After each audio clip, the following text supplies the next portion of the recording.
5A State Softball Championship featuring Skyview and Rocky Mountain. Hawks bringing the juice in the rain to help stay warm. I should have done the same. In the second, Annalisa Zamora gets a hold of this one to left. Ball trickles to the fence. It's a 2 RBI triple. Delaney Keith and Reagan Graham go ahead and come home.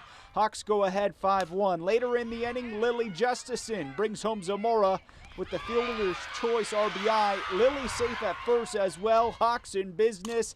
Later in the inning, Ella Savati with the 2 RBI single to right brings home Justison and Ryan Brown. Congrats to Skyview, their first 5A state softball title, 14-8 the final over Rocky Mountain.